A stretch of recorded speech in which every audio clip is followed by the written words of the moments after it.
Well, hey, Prosperity Collabs, welcome back. This week, I've got an incredible episode for you with Eric Gillman. Now, Eric's story is one of those stories that you've got to hear. I mean, he is a how do I say this in a polite way? Balls to the wall salesman. He takes care of clients at such a high level. You've probably known a lot of people in your life who have sold Cutco knives. I don't know anybody who's done it at the level that Eric Gillman has done. He's created quite a reputation for himself in Southern California. And so very excited to share him, to share his passion, to share his journey with you. And so without any further ado, Eric, welcome to the show. Howdy, Chris. Thanks for having me, my friend. Good to be here. Yeah, man. I'm excited to have you on the show because, like I said, your story is, I think, an inspirational one. I mean, I first encountered Cutco when I was 18 years old, and I had a buddy who was selling Cutco knives, and he was really fired up about it. And I think that fired up lasted maybe 3 weeks, and then he was less fired up about it. But you have gone on to do some incredible things. I mean, you're the Hall of Fame. You sold over 1 million. I mean, you were telling me the statistics on took you X number of years to sell 1 million in sales and X number of years to the next. Give me some background on how this all started and happened. And yeah, tell us a little bit about you and your journey. Sure. That was me. This is my high school summer job. I'm one of the rare 35-year-old men who's still working the same summer job that he had straight out of high school. I'm strange enough, I found the job on Craigslist. People go, how did you find this amazing career? I'm like, Craigslist. Responded to an ad my year of high school. And like many people, if you're not familiar, Cutco, it sounds like, a lot of people are, but in case you're not, it's super high quality, American-made kitchen knives. And I got this job selling knives out of high school. Never really thought I was going to go far or do much with it, but just consistently worked towards it and I'm by no means an overnight success. And in fact, 17 years later, still doing it. And I'm a member of the Cutco Hall of Fame, which means I've sold, Hall of Fame is over $1 million in sales. I'm just passed over like 4 million in career sales now. But yeah, it's just been really exciting. And then the last 10 years, how I know Chris, how I know you is we've been doing them as specialized custom engraved gifts. So we take that knife, we custom engrave it, keep it in your kitchen, use it as a little billboard. But I like to say I'm like that kid from high school who was selling knives, but I just never stopped. I'm like the Terminator. Yeah. I'm like the T-1000 of selling knives. That being said, I just about, continuously embracing the process. And it's just been a journey of expanding your capacity and failing forward. I didn't wake up as I call myself. Sorry, I'm looking in the mirror vision here. The sharpest guy, which is, the brand that I am now. It was just a long progression over that. And that's, what I'm excited to kind of share and dive into today, because what you're seeing right now is, in so many ways, I don't want to call myself a finished product. I'm just saying I'm in the present version of myself. But I always like to tell people don't judge your raw footage off of someone else's highlight reel, right? All exciting things. And what's great about these podcasts is that really grateful to be here and allows us the opportunity to dive into a little bit of that raw footage. Because I think that success, a lot of people just see, people picking up the trophy or getting the diploma or, getting the award, and they say, I want that, or I could do that, or I know I want to do that, but they rarely dive deep into the mechanics of what it took to get there. Sure. So it's just some of the exciting stuff. But yeah, I've been the area director here in Southern California now for about 10 years for the Sharp Retention Team. Did it again. I'll probably do it 12 more times. Sharp Retention Team of Cutco, and have the honor to work with your agents and several thousand other agents all across the United States. Yeah, man. So tell me about this. So you started at 18. You said it wasn't an overnight success. So how long did it take you to get traction, or did you love it immediately, or did you just kind of, tell me about that? Because this is raw selling, right? You are knocking on doors. You're calling everyone you know. I mean, it's a lot of the stuff that you need to do when you're getting started in real estate or a lot of sales businesses. But tell me about the startup here. Sure. Yeah, and that's been the exciting part about it is just years of, I've been a commission sales rep my entire life. This is my third job I've ever had in my entire life. Fourth, if you count selling lemonade. I used to sell lemonade door to door. That's what set me apart as a kid. I'd bring the lemonade stand to you. I would literally go around my neighbor's house and ring their doorbell and be like, we brought the lemonade to you. And we had a big closing ratio there. But aside from that, I only worked at Ralph's and frozen yogurt for 2 summers. But the point is, I've been 100% commission sales rep, which means you eat what you kill. And not to say you have to get out there and kill your prospects, but I've always been a fan of jobs that reward people for performance. And that's really what Cutco is. So to answer your question, when I started, no, I wasn't like some golden boy. I didn't have a great start. I actually thought the job was kind of dumb. I kept the job just because it was something to do during the summer to keep my parents off of my back, to say, hey, I got a job. I'm out here selling knives, doing the thing. But it was a progression. So my first 3 months on the job, I sold about $8,000 or $10,000 worth of Cutco, which was just enough to qualify me to get to go to a conference at the end of the summer. And it was funny because my manager at the time, I told him I didn't want to go. You have to pay to go to the conference, or you can. It's a supplemental thing. But he goes, no, I got you. Which I was like, oh, he's going to pay for me to go, which meant he's going to charge my rep account afterwards. But still to this day, really grateful for Jeremy Miller. Still a good friend of mine too, was that guy, that manager. And 2 things happened at that conference. And I think a lot of people who are independent reps, or as we like to sometimes call ourselves, like you're like a lone wolf out there. It's lonely out there in your cars and in your offices, and you feel like your struggles might be your struggles and only your struggles. Going to live events, going to conferences, whether that be for us, a Cutco conference, or in the KW world, like a family reunion or a mega camp or whatever it is. Every good organization, every great sales organization has, some type of meetup. 2 things happened. One, I saw some people getting some serious bonus checks. Right. So I saw people for the summer, the same job that I was doing, picking up bonus checks for managers that were like $30,000, $40,000, $50,000. And those were, essentially those are cumulative for the summer. Those were giant checks that represented how many bonuses they got over the summer. Point is, though, I'm 18. I'm looking at these people. I'm like, wait, people make $40,000 a summer selling these knives. Like, I'm over here. I made $2,000 my first summer selling knives. I thought I was the king of the world. Because the average person, Chris, the average amount of time somebody sells Cutco knives is about 3 to 4 months. They do it for the summer, maybe a little bit less even. That's the overall average. So here, sitting at 17 years, we're definitely an outlier. One of those people who chose to make it a career or a profession. But the second thing that happened was, and funny enough, we can talk details all we want. I don't know how deep the podcast goes. I had a great time with the managers. We went out, we partied in Las Vegas. That's where the conference was. Nothing too extreme or wild, but just a bunch of 18, 19, 20-year-olds having fun, getting into some light trouble. And really what it was at that point, I was like, oh, not only do they make a lot of money, but these guys are actually pretty cool. And that was the catalyst of coming back. So I came back that summer, I was going to San Diego State, go Aztecs.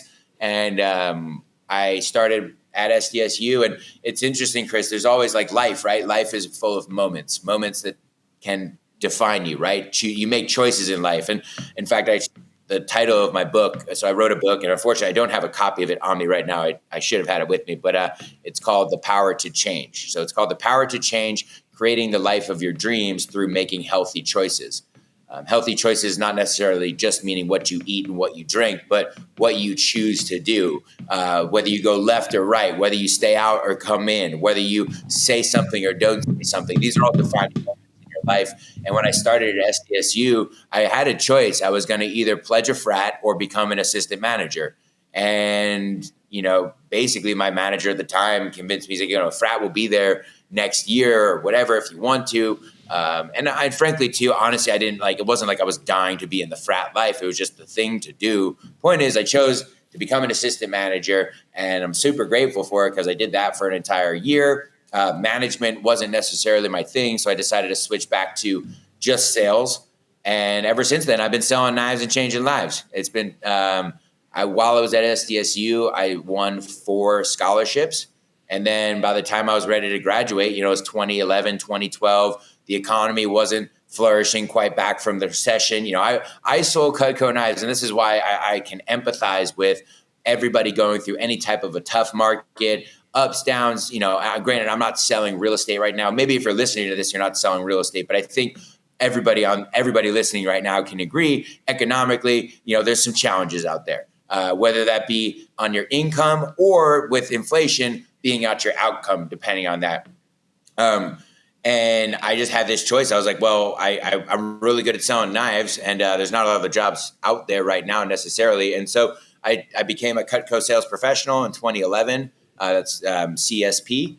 And then since then, I've just held several different positions with the company, but it's just failing forward continuously and like trying out different things. And that's kind of the 17-year journey in a nutshell. Yeah.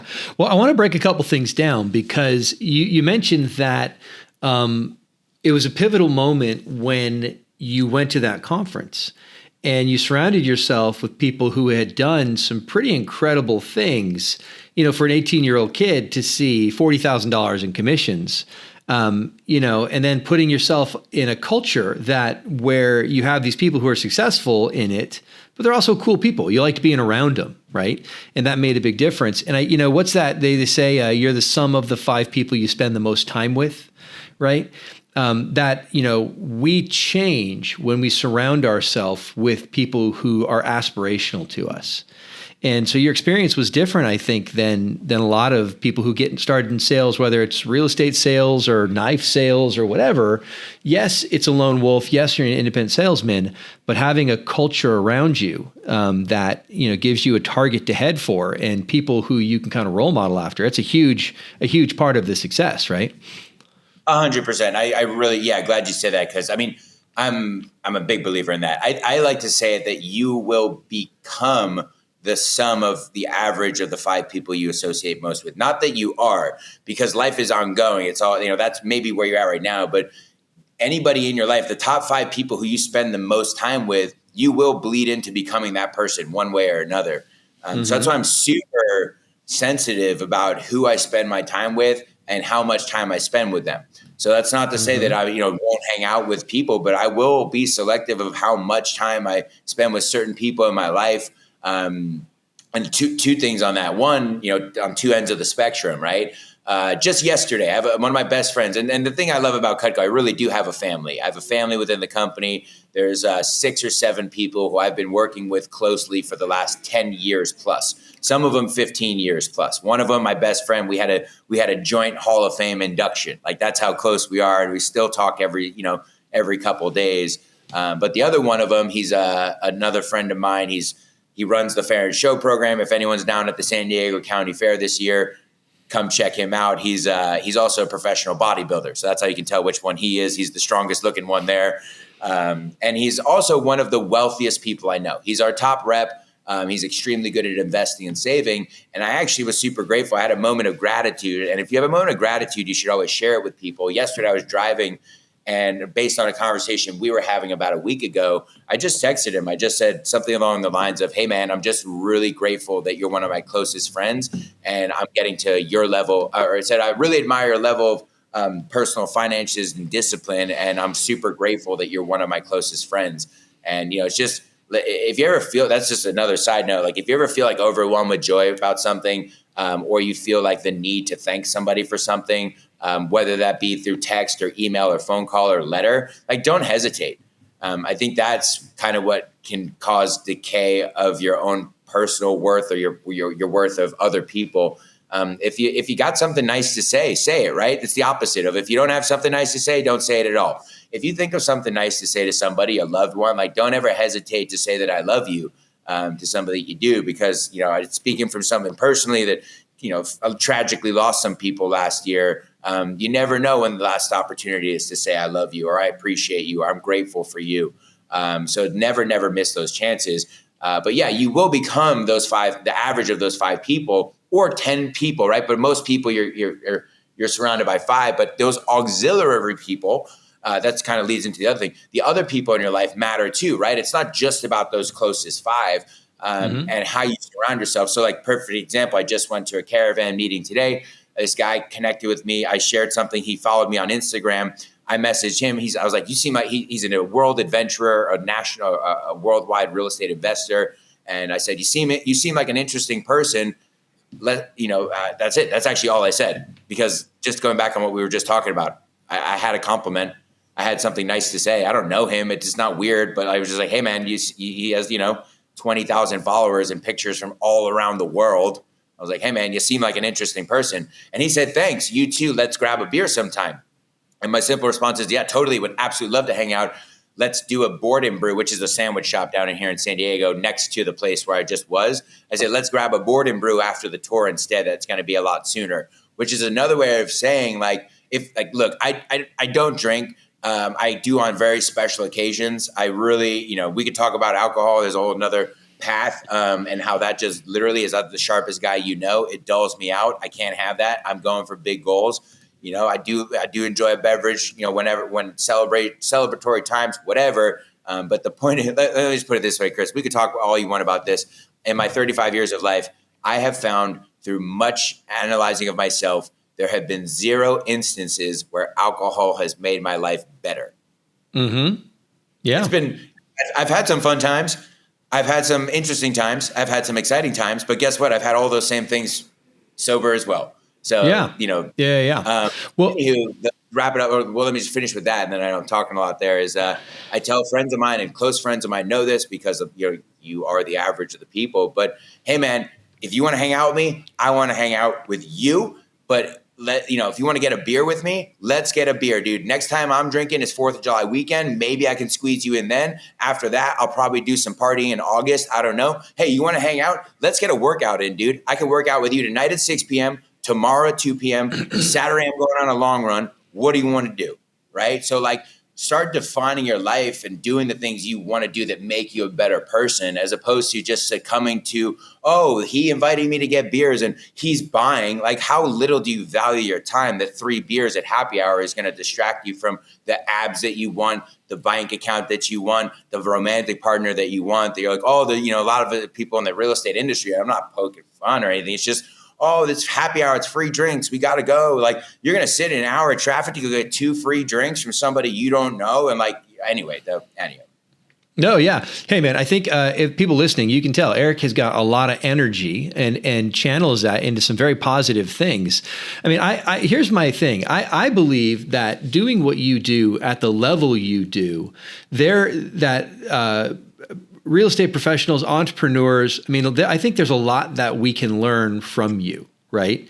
And so, you don't become a Cutco Knives Hall of Fame salesperson at the level you've done on accident.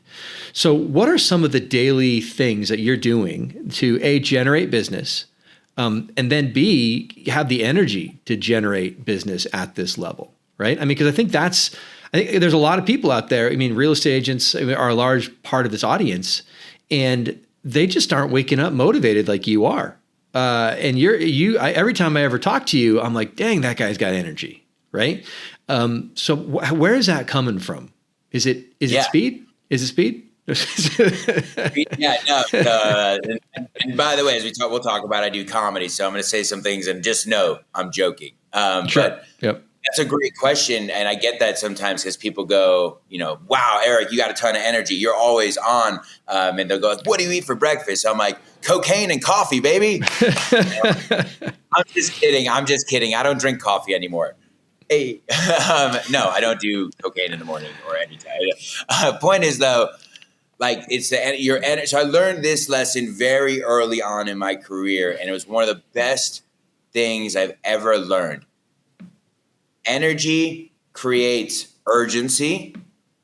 Urgency creates results. Okay? Energy creates urgency. Urgency creates results. And goals are just dreams with deadlines, meaning urgency. Everybody, hopefully, has stuff they want to do in life. Everybody does. Some people are just more intentional about it. Everybody wants to be better deep down at some level, even people who say they don't. And that's fine. I'm not here to push anybody over the finish line. I'm not here to make any horses drink out of the water. We can bring them all you want. But energy creates urgency. Urgency creates results. So number one thing I learned early on with Cutco, and I come from a health background. I wish I had a picture of my book, but I used to be, so Chris, I used to be super obese as a kid, right? So I used to be a really fat kid. I was adorable, but the doctor preferred the term morbidly obese. I was pre-diabetic. I was 260 pounds at my heaviest. I was 5'6". I was, the heaviest kid in my class by far. And that's why I wrote the book, is through making small changes over a long period of time. I'll say it again, not by you turning my life, not by some fad diet, not by all of a sudden cutting out XYZ. I said by making tiny little micro changes every single day, I was able to U-turn my life. And the reason I wrote the book is the same reason I'm here today. It's the same reason I speak publicly, and we'll talk about the bike ride stuff, I'm sure, is because I believe, my core belief in life, like really what drives me every day, is if you have the ability to help somebody, you have, in a lot of ways, a responsibility to help somebody, right? Mm-hmm. That is what will make the world a better place. That's what drives me deep down. So that doesn't mean that I did not say you have to go out and help everybody. You can't. You'll lose in life if you try and help everybody. But if you have the ability, in some ways you have a responsibility. So I wrote a book because I felt responsible to other young people who were morbidly obese, depressed, suicidal, behavioral problems. I got kicked out of my high school. I got in all types of trouble with the law. And if that book gets in the hands of one kid who was like me, it's worth it. And believe me, I wrote the book 10 years ago, that's wild to say. But it's gotten into the hands of a lot of people. And I'm like, probably one of my most proud things is, like, I know for a fact that book has saved lives because people have told me that it saved their life.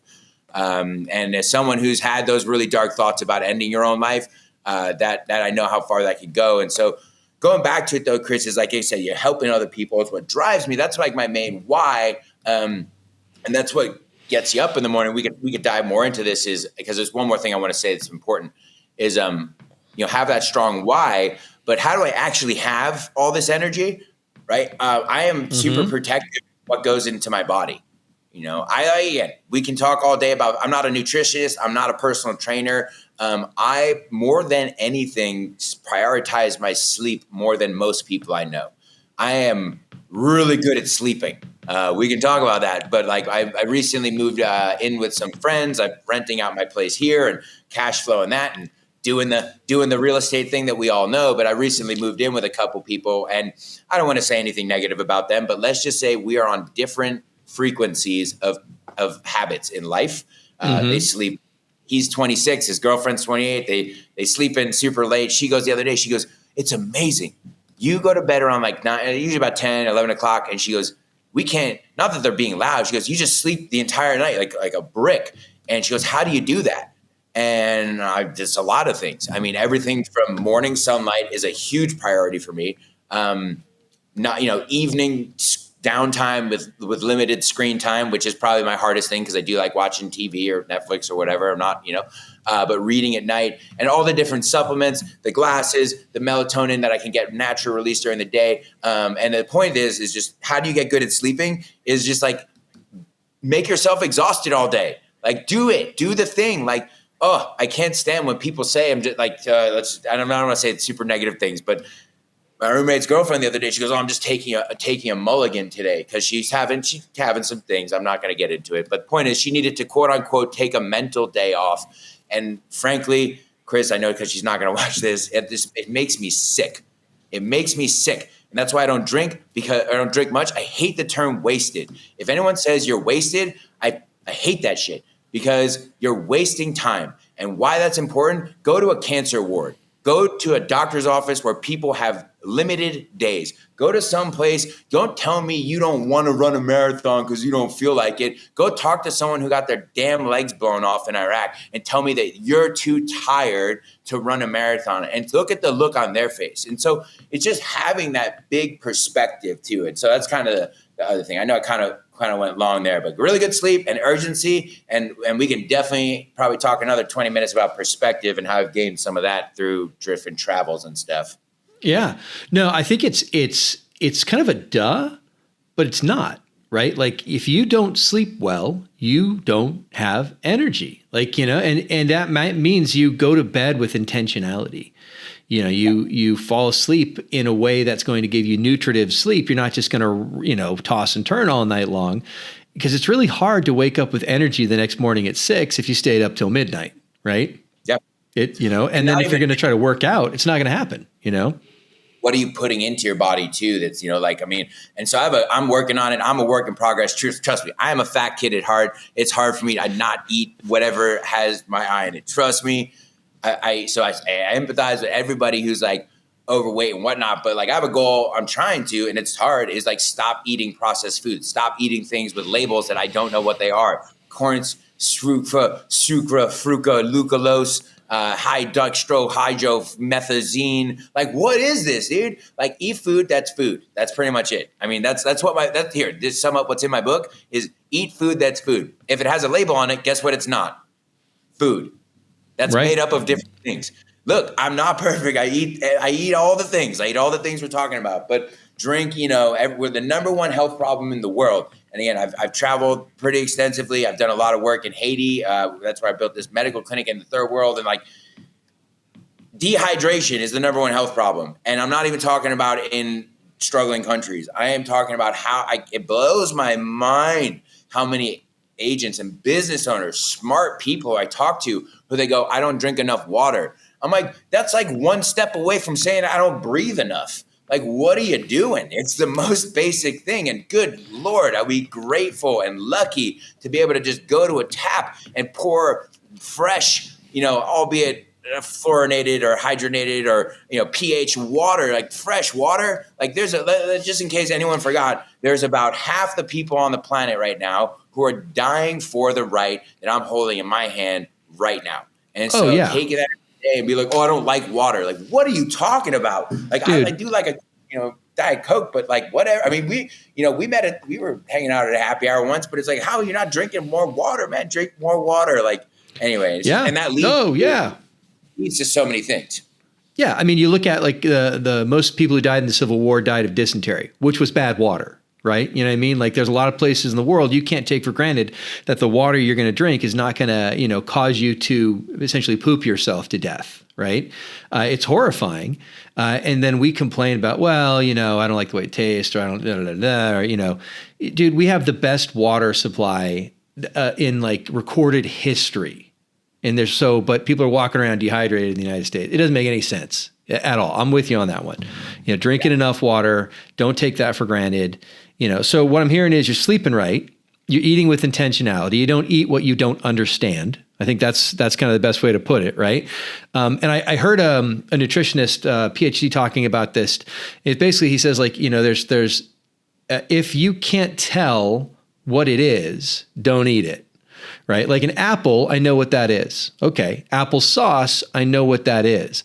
But if it gets down the line and now it's like an apple something that I'm not sure how they made that. Right? How did this apple become this thing? Then maybe it's time to pump the brake. And he has like this, 1, 2, 3, spaces removed. If you get past 3 spaces removed, don't eat it. That was an interesting, easy way to understand it for me. It's frankenfood, man. Most of what we eat is not real food. If you're not cooking for yourself, you're not eating, for the most part, real food. And if you are eating real food and not cooking for yourself, well, then you are financially blowing it because you're eating too much. That adds up. That's the other misconception that I really try and get around is, oh, it's too expensive to eat healthy. I'm like, okay, so first of all, no, it's not, period.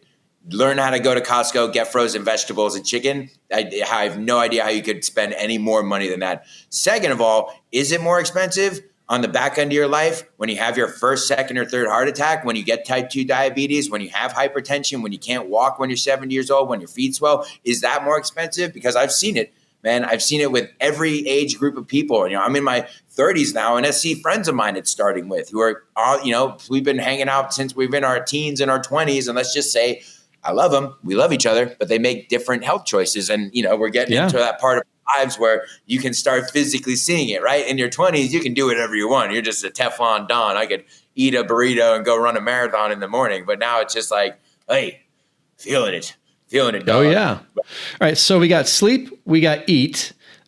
We have drink enough water, right? Or drink, every day. What else? What else creates this energy? I've heard you mention working out. I've heard you mention bike riding, and we'll talk about your ride across America. I think that's an incredible story. But what's the routine?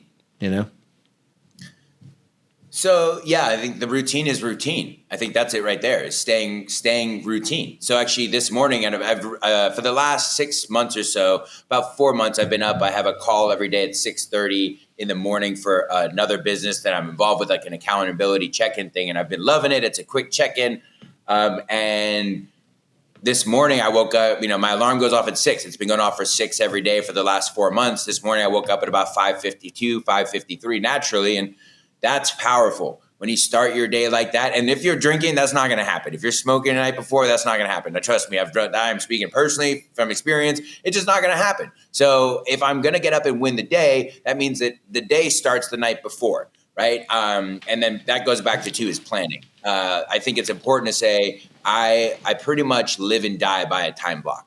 I learned early on from Cutco. We're independent contractors. I don't have a boss. I've never had I have offices, but point is I've always had a free flow of my schedule, which is the biggest gift and curse for entrepreneurs. Here's the quote I learned early on. If you want to live a life by design, you must become a master architect. Right? So if you want to live a life by design, everybody wants to do whatever they want, whenever they want, but they don't want to sit down and do the work. And more importantly, they don't want to have integrity about doing the work. If I say I'm going to make 20 follow-up phone calls a day, I'm going to make the follow-up phone calls for the day. And if I don't do it that day, it's going to get carried over into tomorrow. And anybody who knows about making 40 or 100 phone calls in a day knows that making 20 is a lot easier. So, just that compounding interest. So having a solid time block and just staying consistent with it. Yeah, I forgot what the question is. No, it's just getting down the routine. So it's sleep, it's diet, it's drink enough water. You're saying you're time blocking everything. And then what I'm hearing is you wake up and have 6:30 a.m. accountability every day. Is that what I just heard? Monday to Friday. What's that? Monday through Friday? Okay. Yeah. And so there's an intense amount of accountability there. The stat I've always heard tossed around is you're 70% more likely to achieve a goal if you tell someone what it is and you give them permission to hold you accountable. But I was doing some research today and I came across a stat from, I'm blanking on the citation. I know it's on Dale Carnegie's website, but it was actually you're 95% more likely to achieve a goal if you have people who are holding you accountable. Right. And so to build that into your day, right. You wake up at 6, half an hour later, your coffee's still warm and you're having that conversation around accountability. That's going to have an impact. Well, and it's that too is huge is so, have big goals. That's something that I learned with Cutco early on is too. I'm grateful is 1, have big goals. How do you have a big goal? You have to intrinsically connect it to your why. So I've always had big goals with Cutco, the numbers and it's funny, Chris, is I've hit very few of them. And that's why I'm still here today, because you shoot for the moon, you land amongst the stars. That one's from my mom. She taught me that when I was little, right? Shoot for the moon. If you miss, you end up amongst the stars. I've actually probably hit, if you were to count up how many times I've made a goal with Cutco or fitness or health, I would say less than 5% of the time I've achieved that goal. But 90% of the time I've come closer to than I would have been if I had never started in the first place, right? Totally. And shoot for it.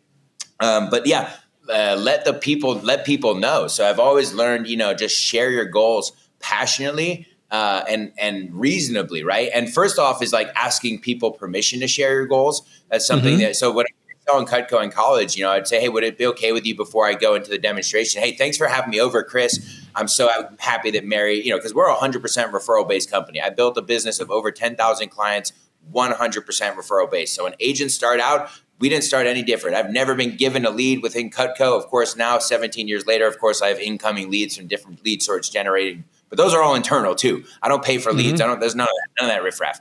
But sharing your goals and getting referrals. And so my whole thing whenever and this should be, take this with, I know it's probably a lot of agents listening, whatever business it is, your goal shouldn't be to sell someone on something. Your goal is to make a relationship. If you make a relationship with someone, they automatically will buy from you because people do business with people they know, like, and trust. That's That's how to win friends and influence people 101. So I would just say, hey, Chris, thanks for having me over today. I really appreciate it.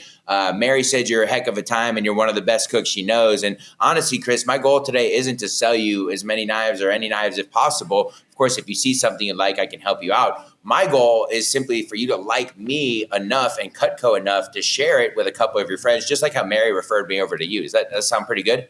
I said that pretty fast, but Sure. just have a relationship. And then they say, okay. And I'm like, hey, before I get into it, would you mind if I share why I'm doing what I'm doing? And, that works really well, especially, young college student, but you don't have to be young to do it. When you're sitting down with your listing presentation, before you get into, I'm the best negotiator, nobody gets more hustle than me, I drive the nicest car, have you seen my haircut? Like, before you get into that, you might, hey, Mrs. Jones, my most important thing is relationships in this business. So whether or not you decide to choose me today as your listing agent, I'd love to learn more about you. We actually have an all about you form. That's something I can share with you to share with people. So just fill that out. But do you mind if I share with you really quick why I do what I do, and tell them here's a couple pictures of my kids. Here's a picture of a car that I maybe want to buy. Here's a picture of a house that I'm trying to build, just like you're trying to build a home. Get in common with people, and you do that by sharing goals and asking good questions. And lastly, caring about what they care about. If you help enough other, I'm not making this up, obviously, if you help enough other people get what they want, ultimately you'll get what you want. I think that's Zig Ziglar. But just like giving first, right? Just unwavering generosity, and not unreasonable, it's a great book too. Unreasonable Hospitality, tangent there. That's another great book, but that's one to look into, is like unwavering generosity. Like when people say, hey, can you donate? Can you give? Can you do this? The answer is just yes. Like, is it a good cause? Like, are we not, as long as we're not donating to, I'm not going to say anything terrible. I'm just going to make a bad joke. Point is like, but people go, oh no, I don't have the money to donate. I'm going to call you out. Yeah, you do. If you have money to happy hour, you have money to donate. If you have money to vacation this year, you have money to donate. If you have time to if you're going to the movies in the next few months, you have $10, you have $15. And speaking of someone who's, I've raised a lot of money in my career, it's like that money goes further than you think. Every dollar, no matter what charity it is, every dollar counts, because most charities don't have a lot of income. That's why they're a charity. So just give, have the lead with the heart. But yeah, share your goals. So on that note too, let me just throw it out there, because I appreciate you having me on. This is my one time. This is not me selling knives on the podcast, but just putting it out into the universe. Is my goal this month in June is to have my biggest month ever, break a record and sell over $100,000 worth of Cutco. It's a lot of knives. My biggest month ever was 62,000 and change. And that was when I was working at the fair years ago. But by doing that, so I'm putting it out there. If anyone needs knives, I'm around, obviously. But by putting it out there, what's crazy and how they call it the universe, call it God, call it intention, whatever you want to call it. The very first day of this month, that's been my goal. I put it out there. I put it on social media, whatever. My very first appointment of the month was a woman named Mickey. I met her on a Zoom. I had no idea who she was. I got on the Zoom. She goes, Eric, I know all about Cutco. I'm going to probably be your easiest sale you got. I'm looking to get probably like 50 or 100 spatula spreaders. You got any good deals? And that was pretty cool. And that's what we do. And just say one last thing that Mickey said that was very powerful, just to kind of plug what we're doing here. But I really love, and I'm now sharing this I'm now giving this as my presentation. She's amazing, Mickey McDougal out in Texas. I don't know if you're watching. That would be amazing if you are. But she was about $12,000 for 128 gifts, about $100 a piece. And she paid in full, which we allow people to space out the payments if they want to. But what she said was powerful. She goes, oh no, it's 12,000. I got it. And she's a top producer. But she goes, no, when I get one transaction from that pays for the entire order. I was like, wow, that is top producer thinking. That is abundance mindset thinking. That's client forward thinking, right? So she goes, oh no, I closed one deal and the whole thing's paid for. And so now I go around telling people that all the time. So it's pretty cool. Oh, yeah, absolutely. So, okay, you mentioned you give away a lot of money, and I think that's important, because I think, looking at the energy you have for life, the energy you have for your business, you said you've got to be emotionally connected to your why. right? And you hear, oh, what's your big why? You hear those kind of things all the time, and then people don't do anything. You've done some pretty incredible things outside of selling knives. So let's talk a little bit about that. I mean, what are you working for? What is your why? What is the thing that motivates you? You know, if you're in there giving a presentation, what is that? Yeah. I mean, in the easiest way to say it is freedom. You know, I'm like everybody, and I hope everybody, I'm investing in real estate. I have my first income producing property under my belt that's cash flowing right now, which is exciting. And after you get that first mailbox money check, man, talk about addiction. I am addicted to that. So that's my main financial why. But really, just as you see, like I put someone the other day asked me the other day, because on my Instagram profile, it's all the sharpest guy you know. I put it's comedian, endurance athlete, and philanthropist. And somebody sarcastically goes, "How are you a philanthropist?" I was like, "Well, I donate, probably about 10 to 20% of my income and time when you really boil it down at the end of the year to various different causes." I'm a very minimalist type of person. If you like this shirt that I'm wearing, you're going to love every other shirt that I have, because these are the only shirts that I have. I don't have like flashy suits. And look, I'm just, that's not my style. And if it is yours, that's awesome. Point is, I just would rather put my money towards moments and memories. And moments and memories to me equate to personally speaking, travel. I'm addicted to traveling. I want to fill my passport up as soon as possible and as frequently as possible. But giving too. There's nothing to me that feels better. And this has kind of been my nature, I guess, since I'm a kid. My dad has some really interesting, awesome stories about just some stuff that I would do when I was really young, of like just, he's like, you weren't a normal kid. He's like, you would just try and help out all these homeless people. And you were always like going above and beyond and like helping like people you didn't have to help. And I don't know, I guess that's just kind of the nature of it. But it's personally speaking, I have a huge why of a medical clinic that I built in Haiti. So long story short, right? Like 10 years of history in like 10 minutes or less through my involvement with Cutco. So when we say the tagline, as it says on my Instagram, selling knives and changing lives, like I didn't make that up. That's Cutco term, but like we don't take that lightly. Like we have this crazy opportunity here to make our own schedules, to make, there's literally reps making, and I'm one of the top in the company, but I'm humble enough to say I'm within the top 50, but there's people making $200,000, $300,000, $400,000, $500,000 a year selling Cutco knives full time. And a lot of them are living in places, in beautiful places, but they don't need all that money. So the things that we've done with that has been incredible. So, oh my goodness, what would that have been 10 years ago, or after the earthquake in Haiti, 2012, which, my goodness, 12 years ago. I was like, no way, that's 10. Yeah, 12 years ago. There was that massive earthquake in Haiti. That we have a Hall of Fame rep named Andy Janti, who's been around forever, and I've known him forever. And he's a Haitian fella, and he has a personality so big that we call him the Haitian sensation. We love him. And again, long story short, after that earthquake, he came back from a trip to Haiti, and he said, we're gonna build this medical clinic. Who wants to get involved? And people, again, going back to what I said in the beginning, like, don't judge your raw footage off of someone else's highlight reel, right? People see it now, where we'll talk more about it, but I biked across the country. We've raised over $1 million for this thing. I've personally raised over $150,000 for them. Like, how did that start? It started saying yes to a friend. I had a friend who was going through a dire need. And just like when I share my goals passionately with someone, he said, hey man, I need your help. And I said, what is it going to be? And he said, I need $500. And as a 23-year-old at the time, that was not a little bit of money to me. I spaced it out over 5 payments, and fast forward 3 years after that, I'm on a plane to go to Haiti. We built the clinic ourselves. We didn't have outside construction. So people are like, what do you mean you built it? I'm like, we built it. Cut, shaped, sanded, prime, painted, waxed, smooth. And on the 7-year anniversary of the earthquake, we were able to open that clinic. And that was one of the best days of my life. I mean,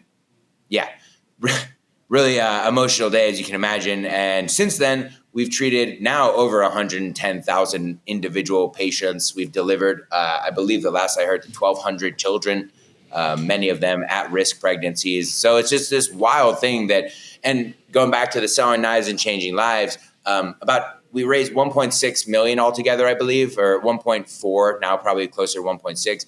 About 80% of that came from independent Cutco reps. So either by fundraising or direct donation. So like when people are like, what keeps you with the company? Sorry, it just gets me emotional to think about it. It's like it's people like that, a family that comes together when one person says, I need help, and everybody bands together, not just signing a card and putting in a couple bucks, but, we're talking about millions of dollars, international trips, life's changed because one guy said we really need help. And then, so that was why, that's why I biked across the country. So I took it upon myself to raise money, my goal was to, and I'll leave with this, is like my goal was to raise $250,000. I raised about $125,000, which, going back to what we were talking about before, it's like I don't feel like a failure, right? It's like this thing behind me, like fall 7 times, stand up 8, just fail forward continuously. And that was the ride was a hoot, man. I rode from Miami to San Diego. It was 8 states. It took me 9 weeks. My butt has recovered, so I'm good now.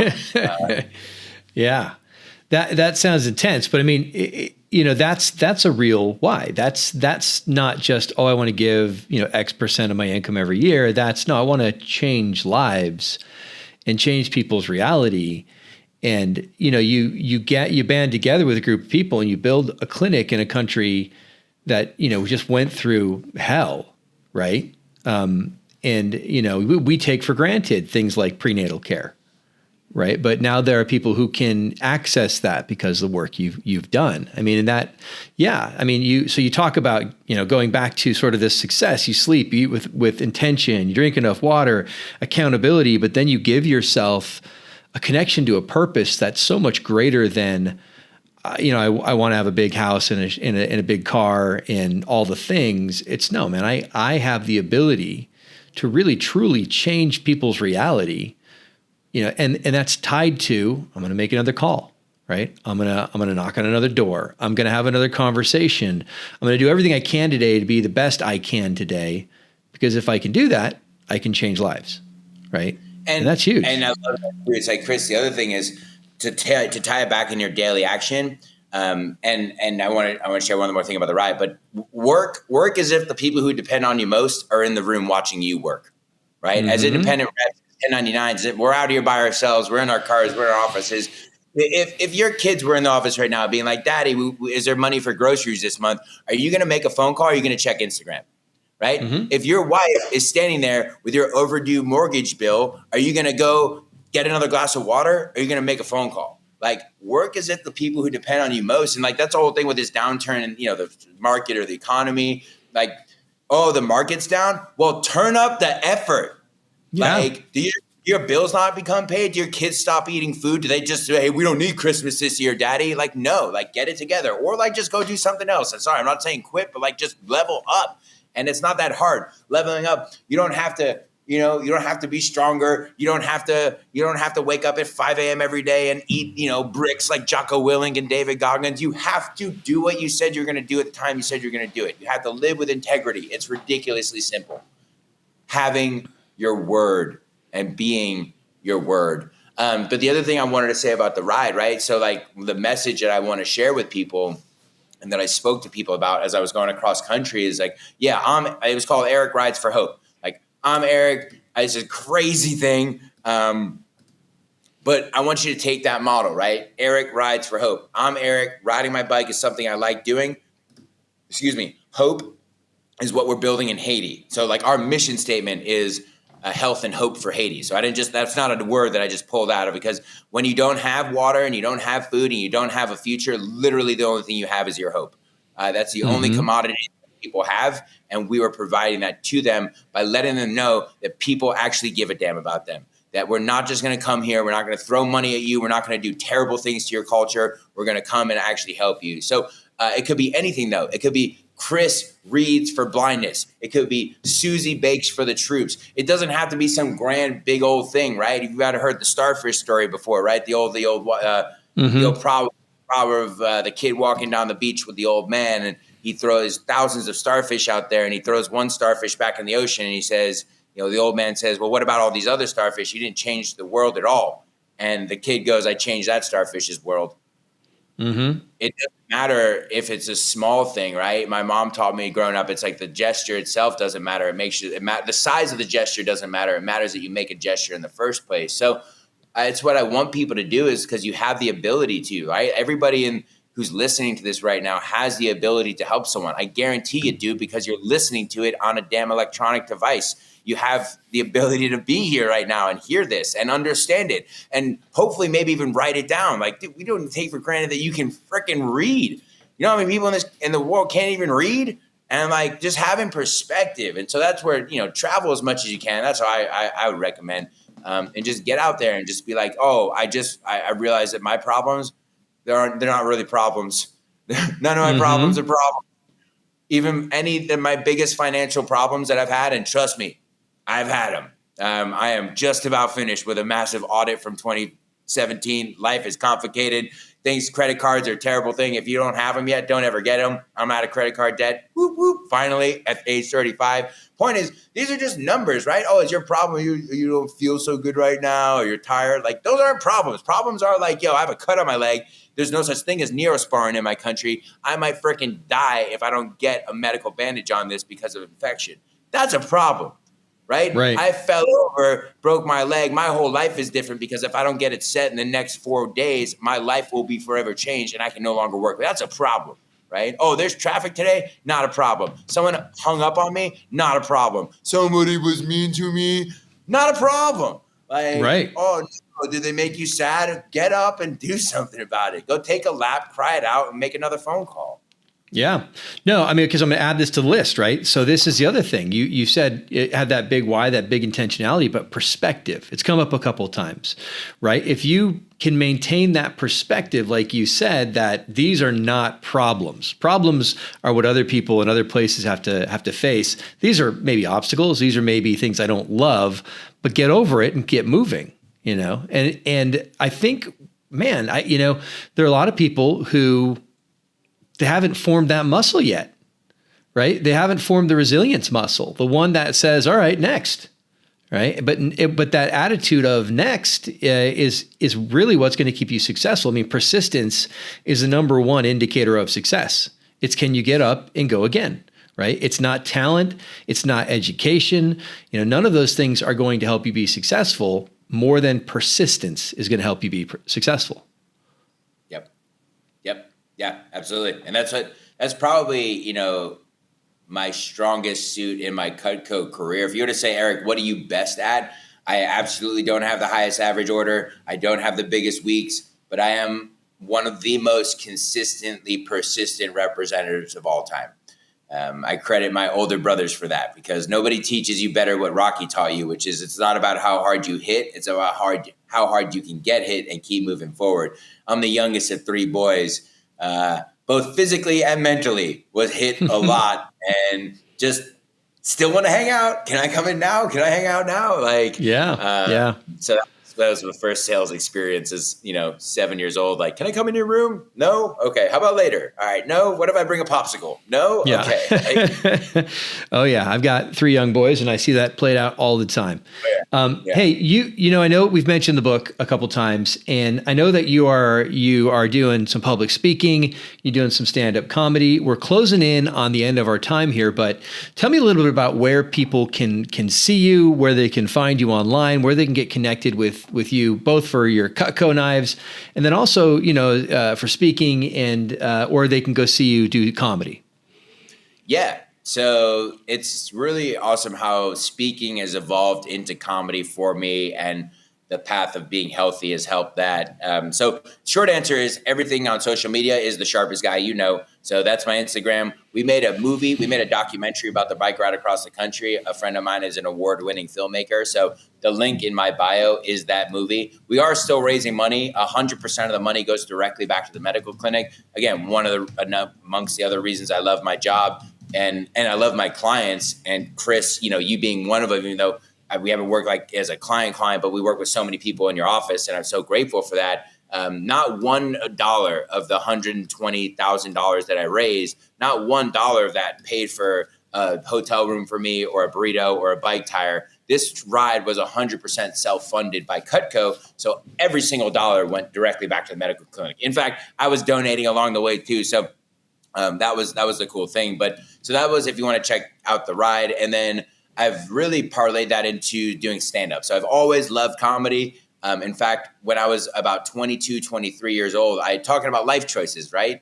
And like, do you go left? Do you go right? And, hindsight sometimes is always 20/20, but I'm of course super grateful for where I'm at. Point is, when I was 23, before I even wrote my book, which is called The Power to Change, it's on Amazon. Search my name, Eric Gillman with 2 L's, is the best way to have it come up. Or if you just send me a DM, I will give you a copy. I'll send you a copy. Just pay for the postage. I'll give you a free copy. I just want people to read it. I wanted to get into stand-up, and I always knew I had a passion for it. In fact, I was on an HBO special when I was in 3rd grade with Rosie O'Donnell and Gilbert Gottfried, and I got kicked out of high school for speaking out of turn. A lot of things, actually. But most consistent on my report cards was Eric won't stop interrupting, he won't stop making jokes, and he won't stop making fun of people. That was my high school. And so it just naturally led to comedy. When I was like 23 or 24, I was living in, Pacific Beach, down by the beach, doing the 22, 23-year-old thing. And I was like wanting to get into either speaking motivationally, right? I'd run a marathon. I'd done some cool things. I'd lost weight, or I get into comedy.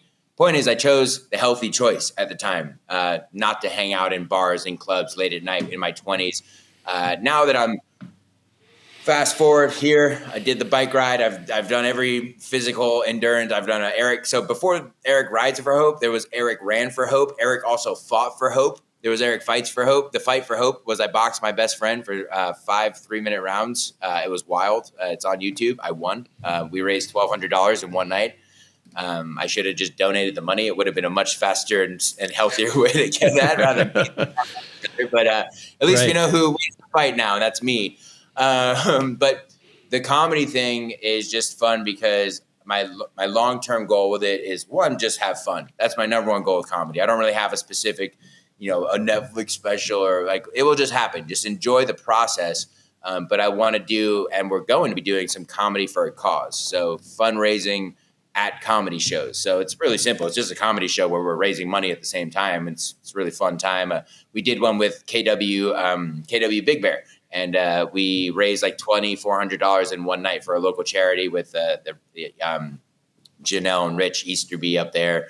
But yeah, just reach out through either the social media is the easiest way. I mean, I put my phone number out there. It's 858-255-1142. You can text me anytime or call me. Of course, for gifts, I'm happy to connect on that. I do private comedy shows and stuff as well. And it's just super fun. I love it so much. And that's why I really know that it's just what I'm going to do for life. There's thank you. Perfect. There you go. That's your social media there. That's me throwing fire. That's, if you ever see me speak live, that's me using a flamethrower during one of my Cutco presentations. That's my profile picture. So, to give you an idea of, people go, yeah, you give great presentations. I'm like, yeah, I don't like to toot my own horn, but in terms of in the real estate world, coming from an entertainment background, I am a hard act to follow when I present at meetings. So I'm just like, just let me go. You want to let me go last is probably just, so yeah, just reach out that way, and happy to just collaborate on anything, either for gifts or for comedy, or if anything I said today about health or fitness or mental health or alcohol or suicide resonated with you in any type of way, and you feel you need to talk to somebody about that, again, my phone number is 858-255-1142. There's never a bad time to talk to somebody, and there's always the right time to give somebody a call. And yeah, it's just I just keep helping people. Keep asking good questions of what can I do? What's a big goal you're working on right now? I'll leave it with that. Or of course, if we have any other closing thoughts, but like, ask good questions. Right. Number one, if you want to get great at sales, most common misconception about salespeople, as I've been sitting here talking for the last hour, is that they're really good talkers. Oh, you're so good talking. You're such a good speaker. You're so funny. You're great. No wonder you're good at sales. No. I'm really good at sales because why, Chris? I'm really good at what? Listening. Yep. Yeah. That makes a difference. What that thing is. What's the thing that makes someone else feel important? What's their big why? Because I can share my why till I'm blue in the face, but I'm just going to act in my own integrity, and you'll see what's important to me. You'll get my priorities because I'm a man of integrity, right? And I aim to be that 100% of the time. Nobody's perfect. Of course, we all have our days where we're better and worse, but live by your word. And if you're living by your word, I will see that. We'll all see that. Yeah, signs are obvious. And then we can all keep helping more people. Awesome. Well, Eric, man, thank you for being on the show. Really appreciate you sharing your story, sharing your insights. And, you don't get the incredible results that Eric has gotten on accident. It takes from being very intentional. And like you said, it's everything from the time he's sleeping to the things he's eating to the people he's hanging out with to really the mission that he's living for. And so, like he said, you can find him at The Sharpest Guy You Know across various platforms. With that said, thanks for tuning in, everybody. This is the Prosperity Collabs. If you'd like more information on Prosperity Collabs, go to prosperitycollabs.com. You can see all of our podcasts, interviews, blogs, and even sign up for complimentary coaching if that's something you're looking for. So thanks for tuning in. Don't be afraid to share the show, and we will catch you next time.